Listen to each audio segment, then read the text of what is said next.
menjatuhkan sanksi atas pelanggaran terberat yang dia lakukan. Ya.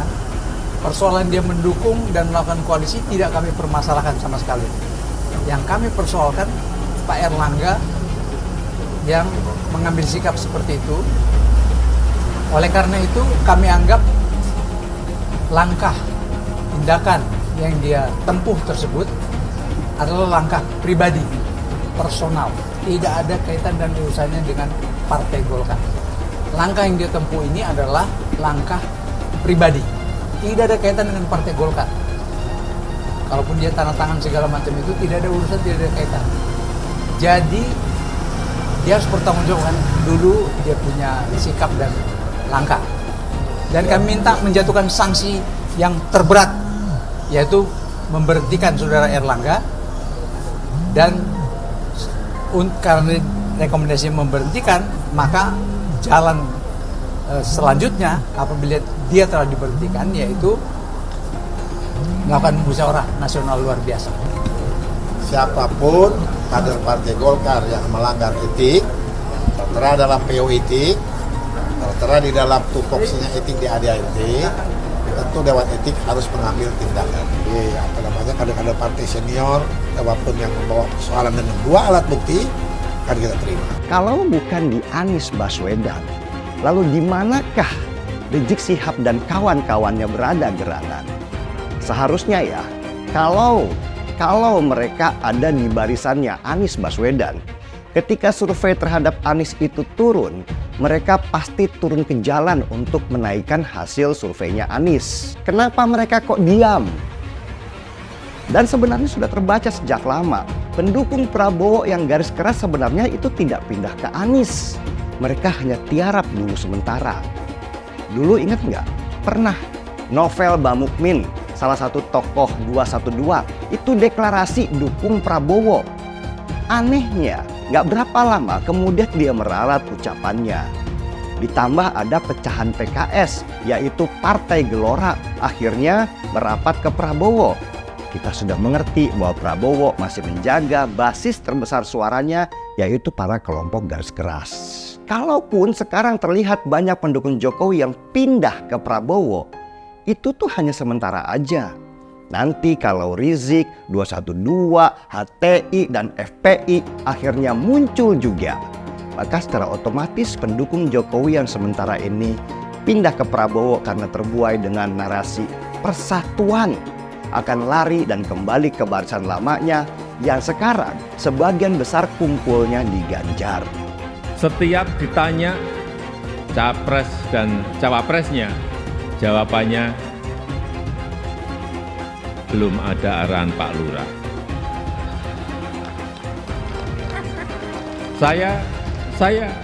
Saya sempat mikir, siapa ini Pak Lurah? Sedikit-sedikit kok Pak Lurah. Belakangan saya tahu yang dimaksud Pak Lurah ternyata saya. Ya, saya jawab saja, saya bukan lurah.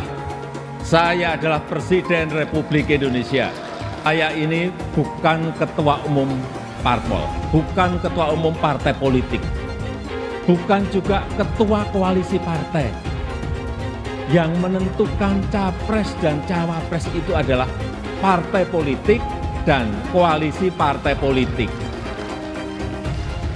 Jadi saya ingin mengatakan itu bukan wewenang saya, bukan wewenang Pak Lurah, bukan wewenang Pak Lurah. Sekali lagi dijadikan tameng. Bahkan walau kampanye belum mulai, foto saya banyak dipasang di mana-mana. Bukan foto saya sendirian. Ada di sebelahnya bareng capres. Pemimpin itu harus punya public trust. Karena kepercayaan adalah salah satu faktor penentu bisa berjalan atau tidaknya suatu kebijakan. Bisa diikuti atau tidaknya sebuah keputusan. Ini adalah modal politik dalam memimpin sebuah bangsa besar seperti Indonesia. Ini bukan tentang siapa yang jadi presidennya.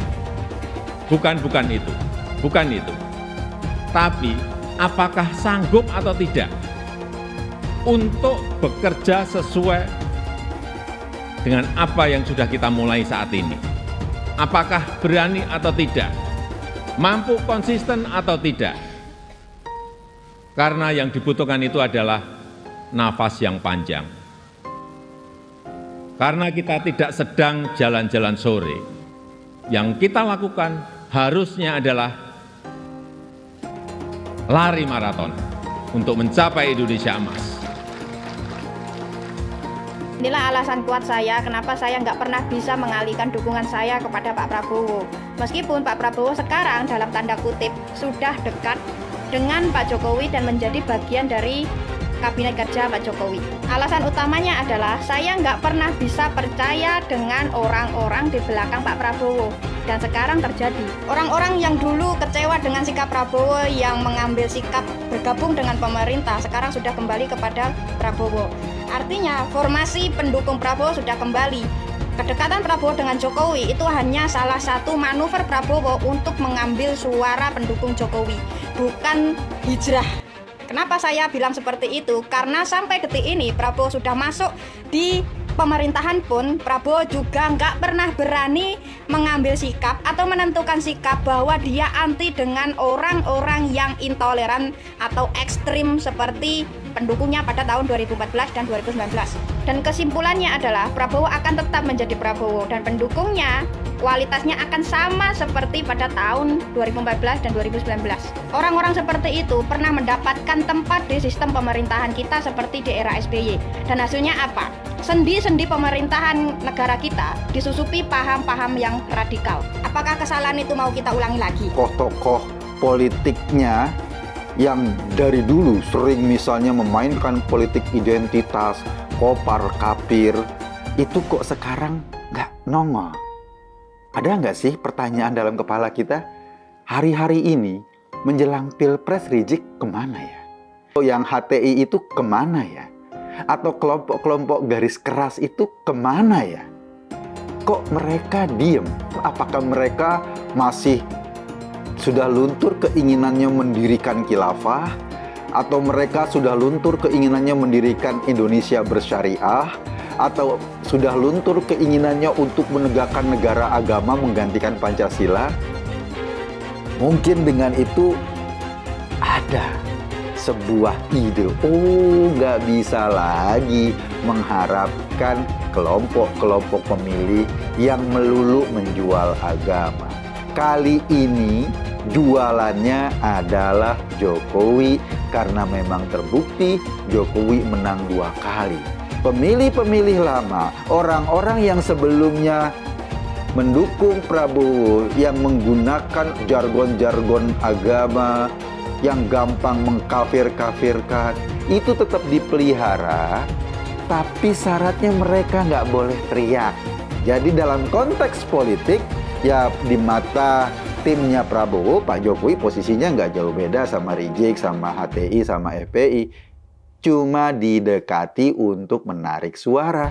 Wajar kalau kita lihat baliho di mana-mana, Prabowo lebih Jokowi dari Jokowi misalnya. Nah sekarang tiba-tiba dengan entengnya Prabowo Subianto meminta izin ingin berkuasa. Lah ini kan bahaya sekali, bener gak? Jangan-jangan ya kita baru mengkritik sedikit saja, besoknya langsung hilang. Jadi bisa dibilang ya posisi Ganjar Pranowo ini memang sangat-sangat berat. Bahkan kalau saya melihat Ganjar ini seakan-akan sedang dikeroyok oleh lawan-lawan politiknya.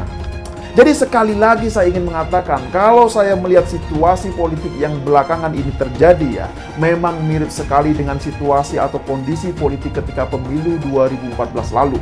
Makanya, kalau saat ini kita dihadapkan dengan situasi politik yang hampir sama dengan pemilu 2014, maka tentu kita semua tidak akan terlalu sulit untuk menentukan langkah ke depan. Kenapa Golkar beralih ke sana?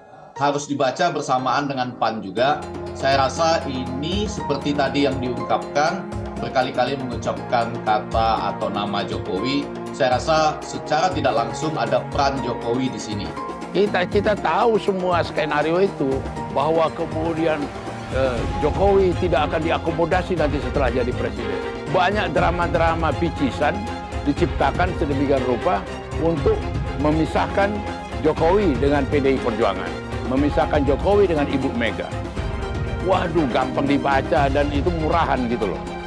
Gitu. Dan yang cemburu terhadap partai kita mengatakan PDI Perjuangan sombong, PDI Perjuangan ini nggak ada. Nggak ada yang membuat PDI Perjuangan jadi galau, PDI Perjuangan jadi ini, ya enggak lah. Lebih dari ini udah pernah kita dikeroyok kok. Dan kita juga biasa ditipu kok. Kalau dibandingkan yang 10 tahun yang lalu, ya kita sudah biasa menghadapi, lebih besar lagi pada waktu itu. Di mana Golkar, Gerindra, PAN, PKB, P3, PBB, dan sebagainya. Jadi buat PDI Perjuangan sendiri, hal ini sama sekali tidak ada pengaruh. Ngeri-ngeri sedap seakan-akan koalisi 4 partai yang bergabung dalam porosnya Prabowo itu sudah ditentukan siapa cawapresnya. Namanya adalah Gibran. Ini kan adalah informasi-informasi yang kemudian belakangan lihat. Gabungan partai pendukung Prabowo itu ada variabel Jokowi di situ, maka Gibran juga jauh lebih diunggulkan untuk bisa berpasangan dengan Prabowo di 2024. Di Indonesia sudah banyak kasus pilpres, banyak kasus pilkada, di mana gabungan partai politik yang banyak tapi tidak berkorelasi positif dengan tingkat kemenangan mereka di kontestasi politik elektoral. Kita minta mandat dari rakyat. Kita memang ingin. Kita ingin maju ke rakyat. Kita minta izin rakyat untuk kita berkuasa. Karena kita ingin berkuasa dan semoga Yang Maha Kuasa meridhoi itikat baik kita ini. Terima kasih. Selesai. Wassalamualaikum warahmatullahi wabarakatuh. Terima kasih GNPF. Terima kasih 212. Terima kasih FPI. Mereka mau nuduh kalian radikal. Saya katakan kalian tidak radikal. Penjajahan di depan mata itu di Jakarta. Kita semua pribumi ditindas. Kini saatnya kita menjadi tuan rumah di negeri sendiri. Saya bilang, Miss, ente nggak bisa jadi presiden. Kenapa? Karena presiden adalah orang Indonesia asli, saya bilang. Jangan hanya konsentrasi pada pembangunan benda-benda mati yang indah difoto dan bisa ditunjukkan dalam 5 tahun hasilnya. Kalau kita mau menilai sebuah janji, maka lihat janjinya atau lihat kenyataannya. Dulu janjinya apa ya? Dan ini aneh, betul-betul aneh. Ini bukan kampanye, tapi saya sampaikan sini. Di satu sisi menyiapkan jalur-jalur air untuk dikirim ke laut, di sisi lain di lautnya dipasang dengan pulau reklamasi, tinggal tunggu waktu jadi rob, air balik. Dan ini melawan sunatullah. Kenapa? Air itu turun dari langit ke bumi, bukan ke laut. Harusnya dimasukkan ke dalam bumi, masukkan tanah. Di seluruh dunia air jatuh itu dimasukkan ke tanah, bukan dialirkan pakai gorong-gorong raksasa ke laut. Jakarta telah mengambil keputusan yang fatal. Bukan banjir, itu memang parkir air. Bukan banjir, itu memang parkir air. Masyarakat berkeliling dengan membawa toa untuk memberitahu semuanya, termasuk sirine. Kaibon 82 miliar. Apa alat transportasi yang dimiliki oleh hampir setiap orang? Alat transportasi yang dimiliki semua orang adalah kaki. Kalau seandainya orang Jakarta percaya Pak Anies jadi gubernur pun, saya berani jamin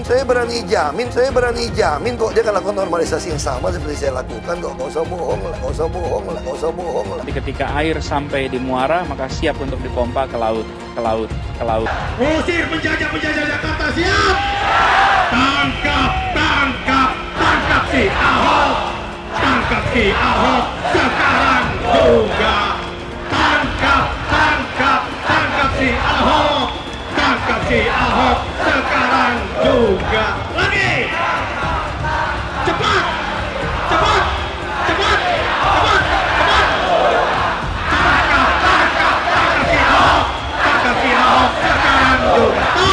Lengserkan Jokodok. siap serbu istana, siap serbu istana, siap ambil alih kekuasaan. Takbir. Pancasila Soekarno, ketuhanan ada di pantat. Anak Tuhan dari mana? Kalau Yesus anak Tuhan, bidangnya siapa? Takwir besok di seluruh wilayah Indonesia kami katakan dalam Bapak Ibu yang dimuliakan Allah. Oleh sebab itu, solusi penyelesaian umat ini hanya satu. Apa itu? Khilafah. Tegaknya khilafah, maka selesailah masalah. Takbir. Halal haram demokrasi. Kita pakai dulu sementara sistem kafir ini. Orang bilang kafir mana bisa? Sementara kalau semuanya sudah baik, kita pakai sistem Islam, naik khalifah. Iblis hanya menggoda orang yang beriman. Makanya jarang-jarang orang kafir kerasukan setan. Yang kerasukan setan itu orang baik-baik. Jarang, saya belum pernah nengok Cina kerasukan setan. Pernah tak Ahok itu kerasukan setan? Enggak, setannya juga pernah. Karena sesama setan dilarang saling menggoda. Karena di salib itu ada jin kafir. Karena di salib itu ada jin kafir.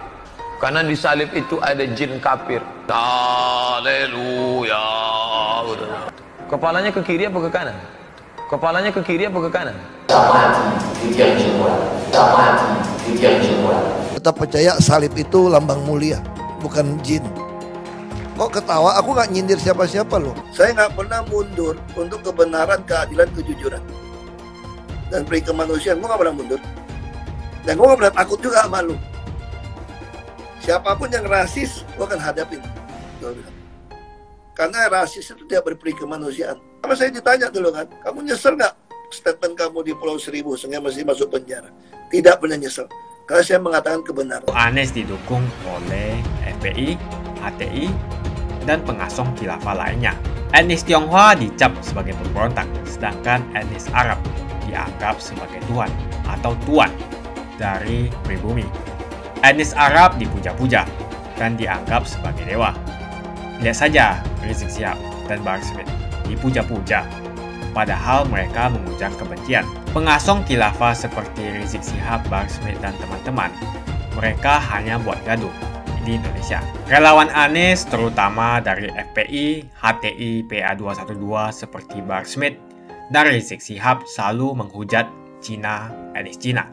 Tapi saat ini negara Cina sudah menjadi nomor 1 di dunia. Saya bangga sebagai Cina. Sedangkan negara Amerika sanjung-sanjung itu, Arab Yaman, masih belum maju dan masih terbelakang. Saya percaya Indonesia dengan mayoritas pribumi juga akan menjadi negara maju. Seharusnya Arab Yaman belajar dari negeri Cina. Seperti kata kitab suci, belajarlah sampai ke negeri Cina. Anies dan juga pendukung Anies seperti Rizik Syihab, Bahar Smith, dan kelompok-kelompok HTI dan FPI harus belajar ke negeri Cina supaya tidak lagi melakukan kelebihan bayar. Lihatlah rekam jejak Anies selama 5 tahun. Bayangkan Indonesia ke depan jika dipimpin oleh Anies. Dan bayangkan jika Anies menang. HTI dan FPI, ormas khilafah yang dibubarkan itu akan dikembalikan oleh Anies.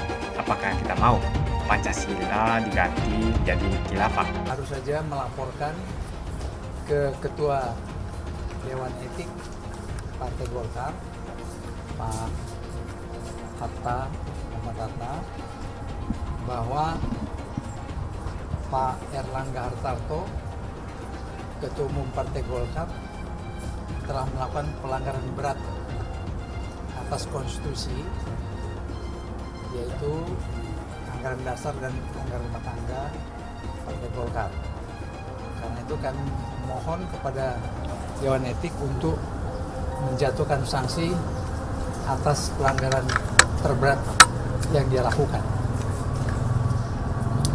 Pelanggaran yang dilakukan itu adalah bahwa Rapimnas Partai Golkar tanggal 22 Maret tahun 2021 memutuskan Pak Erlangga menjadi calon presiden Republik Indonesia dari Partai Golkar pada pemilu 2024 yang akan datang.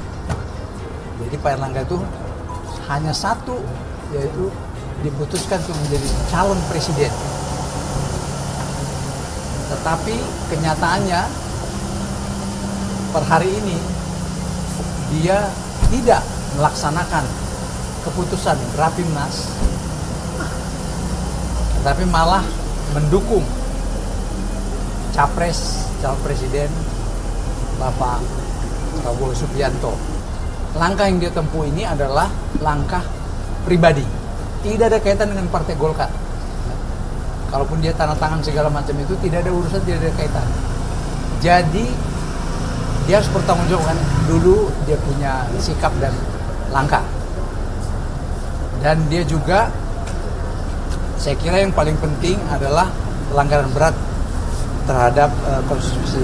Kalau dia katakan bahwa dia lakukan itu berdasarkan hasil keputusan Rakernas tanggal 23 Juni yang lalu, itu juga sebuah penyalahgunaan wewenang. Ya, karena menurut pasal 39 ayat 5A Anggaran Dasar Partai Golkar, Rakernas itu fungsinya adalah menyusun atau mengevaluasi program kerja hasil Munas, tidak mengambil keputusan politik. Keputusan politik itu hanya diambil oleh Munas, Munaslup, dan atau Rapimnas, itu saja. Ya. Persoalan dia mendukung dan melakukan koalisi tidak kami permasalahkan sama sekali. Yang kami persoalkan Pak Erlangga yang mengambil sikap seperti itu. Oleh karena itu kami anggap langkah tindakan yang dia tempuh tersebut adalah langkah pribadi, personal, tidak ada kaitan dan urusannya dengan Partai Golkar. Mengapa? Karena tidak pernah dia pertanggungjawabkan hasil Rapimnas yang mencalonkan dia untuk menjadi calon presiden, bahwa dia tidak laksanakan. Harusnya dia harus pertanggungjawabkan dulu di Rapimnas. Jadi karena keputusan Rapimnas, dia pertanggungjawabkan di Rapimnas, kemudian kita robah di sana. Mau mendukung siapa, mau berkoalisi kepada siapa. Tapi dia tidak lakukan. Jadi itu yang kami laporkan. Dalam kesempatan ini kami minta untuk Dewan Etik memproses, dan kebetulan Ketua Dewan Etik mungkin sudah di sini. Nah, Ketua Dewan Etik sudah ada, bisa ditanyakan kepada beliau bagaimana selanjutnya laporan kami tersebut untuk dia proses secepat-cepatnya. Kami minta dalam tempo 7 hari. Dan kami minta menjatuhkan sanksi yang terberat, yaitu memberhentikan Saudara Erlangga, dan karena rekomendasi memberhentikan, maka jalan selanjutnya apabila dia telah diberhentikan yaitu melakukan musyawarah nasional luar biasa. Kita Dewan Etik tidak akan ada keberpihakan kemana-mana, dan kita menjaga juga nakoda partai untuk tidak nantinya sebelum sampai ke tujuan perahu ini bisa karam di tengah jalan. Jadi kita harus jaga itu. Jadi intinya kami menerima siapapun kader partai, jika memang ada 2 alat bukti paling tidak, untuk kita akan kaji di dalamnya. Namun kita berharap bahwa kader partai melihat posisi partai saat ini sedang dalam menghadapi pesta besar demokrasi, menghadapi pemilu, menghadapi pencapresan yang menggunakan suasana kompak. Dalam konteks itu kita minta agar andai kata ada ketidakpuasan terhadap kepemimpinan ketua umum itu tidak dibawa ke ruang publik. Partai sudah mempunyai lembaga-lembaga yang mempunyai tugas-tugas itu. Siapapun kader Partai Golkar yang melanggar etik, tertera dalam PO etik, tertera di dalam tupoksinya etik di ADART, tentu Dewan Etik harus mengambil tindakan. Dalam kaitan itu, ada kader-kader partai dari Trikarya, unsur Soksi, unsur SPGR, unsur Kosgoro, punya NPAG, membawa laporan dengan sejumlah bahan tentang dugaan adanya pelanggaran etik dari ketua umum. Tentu Dewan Etik seperti kayak kantor polisi kan menerima semua laporan. Kita akan lihat dan kaji sejauh mana kebenarannya. Golkar sebagai partai tertua, sebagai kapal induk, dia sudah menjadikan partai menjadi Gerindra, menjadi Nasdem, Demokrat, Hanura, tapi kapal induk ini kan masih tetap ada. Dan kita berharap nanti prajurit-prajurit yang tadi berpencaran itu akan kembali lagi ke kapal induk itu. Dan itu jika memang ini marwah partai, marwah ketua umum itu dapat dijaga dengan baik. Jadi kalau ada masalah, ya tentu Dewan Etik di sini akan mencoba mengklarifikasikan. Kita akan klarifikasikan ini lapor yang ada ini pada ketua umum. Kita akan klarifikasikan, ya kan? Bahwa kepanjangan tangan kita, yaitu pengurus desa, pengurus kelurahan, kecamatan, kabupaten kota, provinsi, seluruhnya saat ini siaga bekerja, berjalan bergerak. Namun jika di atas ini ada hal-hal yang dianggap prinsip tidak terpecahkan, itu harus dipecahkan, jangan memberikan beban akhirnya kepada stakeholder prajurit-prajurit kita yang ada di lapangan. Nah, ini harus selesai. Nah, kita tentu berharap agar elektabilitas partai itu dapat bisa terjaga. Kami yakin, kami bukan tidak percaya hasil survei, tetapi kenyataannya ada pelanggaran ringan, pelanggaran sedang, pelanggaran berat. Ini kita tidak berlaku pada siapapun, termasuk pada diri saya. Kalau memang itu, walaupun saya memimpin Dewan Etik saat ini, kita lihat saja tupoksinya yang ada di ADART. Jadi kita tidak mengandai-andai. Yang jelas bahwa kita tidak mau persoalan yang ada di internal partai ini menjembar seolah-olah ada sesuatu yang kejadian yang tidak benar. Tetapi bahwa tentu saja buat apa Dewan Etik didirikan dalam upaya membuat Golkar menjadi Golkar bersih, Golkar yang berkualitas, mempunyai kader-kader partai yang dapat dipertanggungjawabkan, ada generasi ke depan yang dapat dipertanggungjawabkan.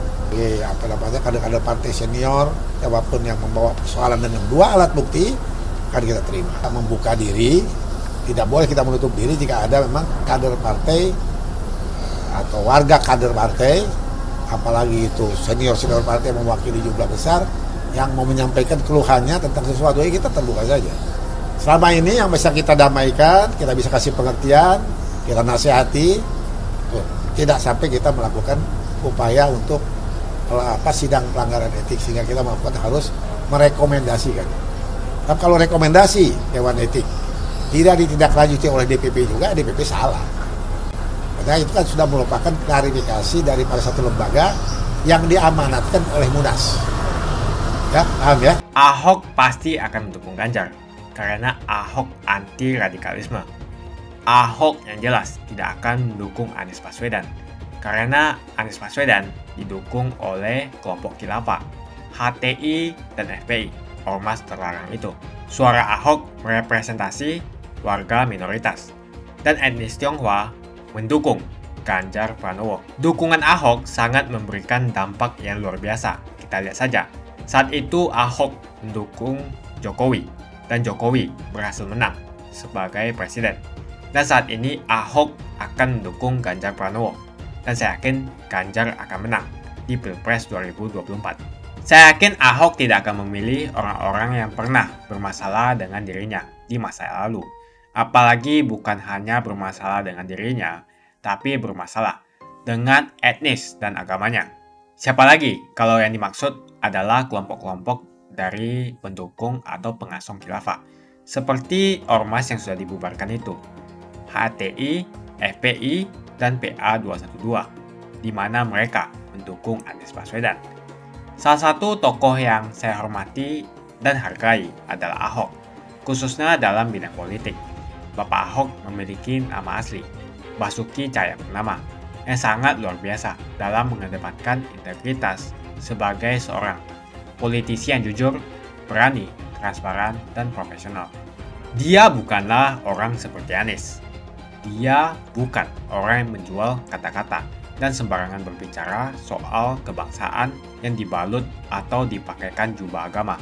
Dulu Anies bisa menang karena menggunakan agama dan etnis. Bagi saya, apa yang dikerjakan Ahok selama ini, menjabat sebagai politisi dari Bangka Belitung sampai Jakarta, adalah pencapaian yang luar biasa dan integritas yang tinggi. Dia tunjukkan dengan mantap. Kita melihat pada tahun 2014 hingga tahun 2019, dia memilih Joko Widodo sebagai presiden unggulan saat itu. Dan pada akhirnya, dia menang.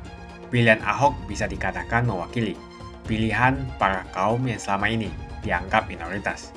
Pada tahun 1965, kita tahu bahwa penyikatan etnis Cina di Indonesia sangatlah kencang, apalagi ada rumor bahwa sampai sekarang membuat trauma kaum warga negara yang memiliki etnis yang dicap sebagai pemberontak, yaitu etnis Tionghoa. Etnis Tionghoa dicap sebagai pemberontak, sedangkan etnis Arab dianggap sebagai tuan atau tuan dari pribumi. Etnis Arab dipuja-puja dan dianggap sebagai dewa.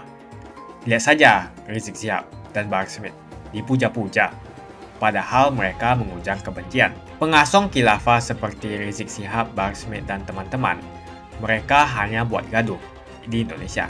Sehingga pada tahun 2016, Ahok mulai maju dan berani untuk tampil menjadi showcase bagi perpolitikan negara ini dengan meletakkan standar yang begitu tinggi bagi seorang pemimpin politik, khususnya pemimpin daerah.